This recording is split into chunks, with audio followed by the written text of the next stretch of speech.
We're going to take you on a tour of Stockholm, featuring a detailed look at how to spend 3 days in this beautiful city. Something special is going on in this Swedish capital. Scandinavians are often considered to have the world's highest standard of living, with Sweden occupying the top of that happy ranking, and Stockholm is sometimes considered the #1 city in the world in which to live. So it figures there are many wonderful things for the visitor to enjoy in Stockholm, a city created by a society that truly cares about people.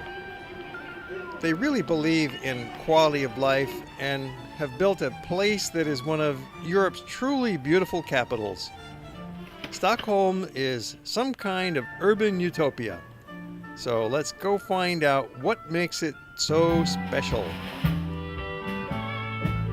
Stockholm offers a magical blend of efficiency and beauty, romance and common sense, all working together to make your visit extremely rewarding.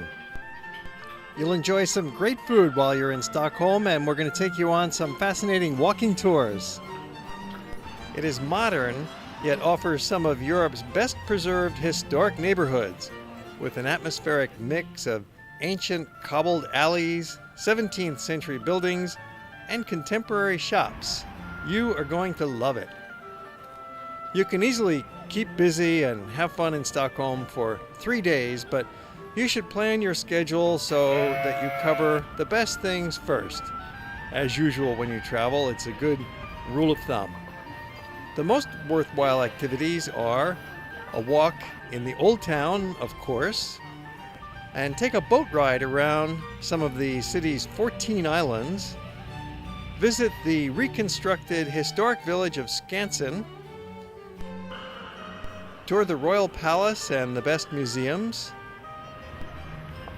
check out the modern downtown, and walk along the great pedestrian promenade of Drottninggatan. In your first day, a good way to start is with a visit to the Stockholm Information Service, right in the heart of downtown on Kunstgarden, across from the huge NK department store. It's an extremely helpful place where the friendly, knowledgeable staff can fix you up with everything in one spot. For discount travel, you can purchase here a 3-day transit ticket, good for the metro, tram, and the bus lines in town. Or for a more expensive comprehensive option, you can purchase the Stockholm card, which covers admission to nearly all the museums, rides on public transit, a free 1-hour boat tour, discounted bus tour, and other benefits. You can get it for 1 day, or for 2 days, or for 3 days, the Stockholm card. Walk a few blocks to the docks in front of the Grand Hotel for a short boat tour this morning. A great way to learn some history while gliding through this city of islands linked by bridges and canals. After the boat tour, you want to go explore Gamla Stan on foot. On this first afternoon, dive into the most interesting neighborhood, the old town of Gamla Stan. The cobbled alleys, the medieval city center, the narrow, twisting pedestrian lanes of Gamla Stan are lined with superbly preserved old buildings which hold some very modern stores, so you can enjoy this historical experience while you're shopping. It is the most fascinating place in town and is a prime reason for coming to Stockholm in the first place, so have a good look around. They just don't build cities like this anymore. Gamla Stan has been a place for commerce since the 12th century, when it was first settled as a trading center. Because of frequent fires that kept destroying the old buildings, they were originally built out of wood. Most of the handsome buildings that you see now were built of brick and stone in the 17th century, when Sweden was one of the strongest nations in Europe. In those days, Sweden was more powerful than Russia, and this island was the center of the country. On Gamlestan's northern edge, you can visit the Royal Palace, one of Europe's largest and most elaborate. Arrive in the courtyard just before noon for a good position to see the spectacular changing of the guards, which begins daily at 12:10 p.m. or on Sundays at 1:10 p.m. The highly decorated palace interior is typical of what you find throughout the continent's extravagant royal mansions. And before even reaching the palace, the band marches through downtown on a mile-long route that starts at 11:30 near the NK department store. So on another morning, if you were in that shopping neighborhood, look out for them. The main activity in Gamlestan is to simply walk, people watch, and then shop along the fascinating shopping lane, the Vasterlanggaten, lined with amazing variety of little places to spend your money. You would also enjoy a wander into those little side alleys, exploring past centuries frozen in stone. It's much quieter a block or two from the main shopping throngs, and there are an abundance of small pleasures to be found in the details of buildings, gardens, and older shop fronts. Yet another example how you can step away from nearly any major tourist attraction anywhere you go and discover a more peaceful, authentic nearby surroundings. There is so much rich atmosphere to absorb in Gamlestan that we suggest you return for another few hours later in your visit, perhaps on the final day.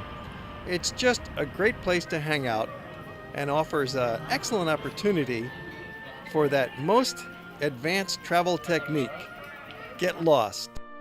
When you let go and just wander, you can begin to get a feeling for a place that no organized itinerary can match.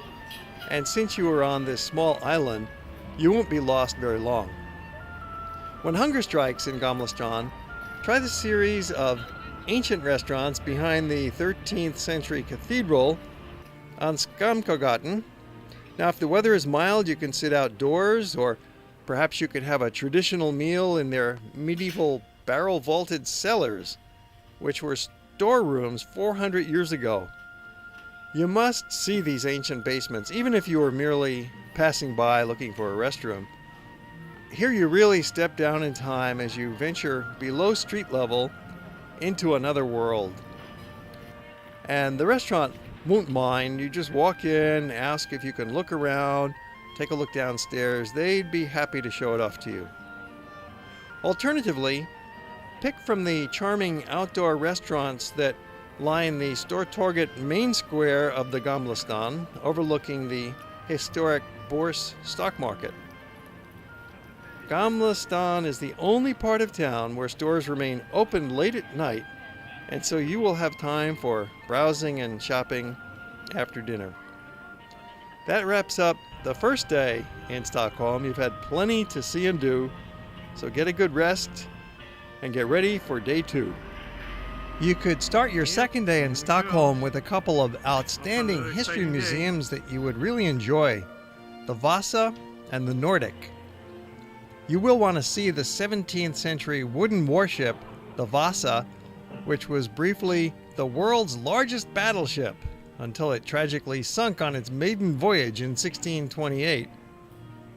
It was top-heavy with hundreds of wooden statues. You can see them all because the massive ship was rescued from the deep 20 years ago and put on display here. It all looks brand new, with many related nautical artifacts and friendly, knowledgeable guides who lead frequent tours of the exhibit.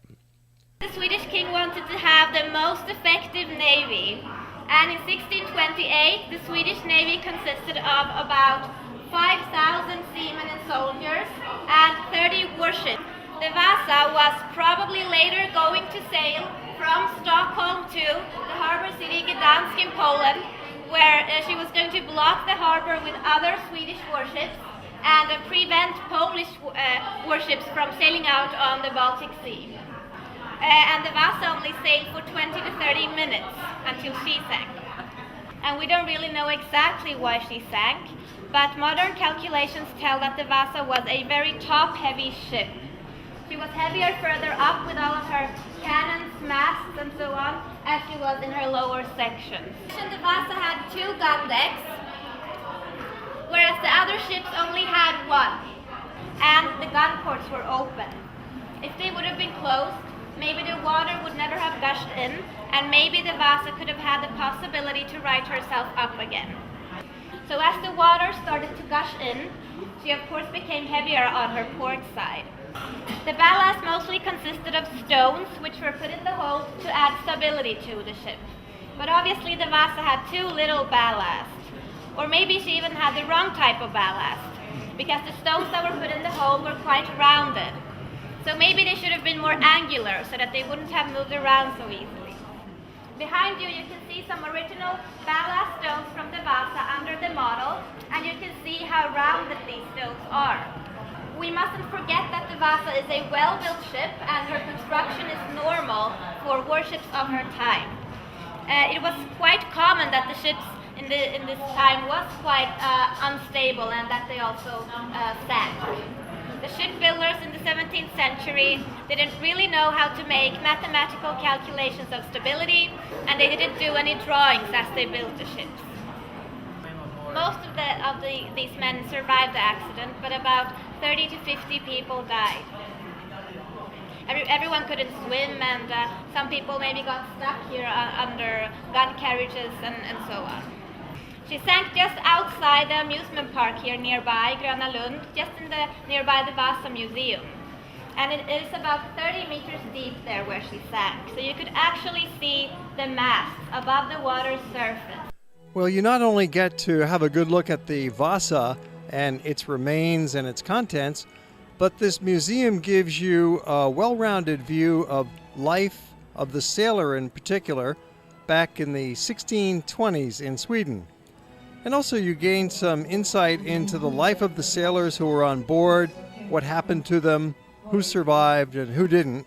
They've got a number of multimedia displays. There's a movie that tells you all about the salvage, and there's a multimedia presentation about different aspects of the ship's history. And these are all original artifacts restored to their pristine condition. The researchers are still cataloging and studying the artifacts.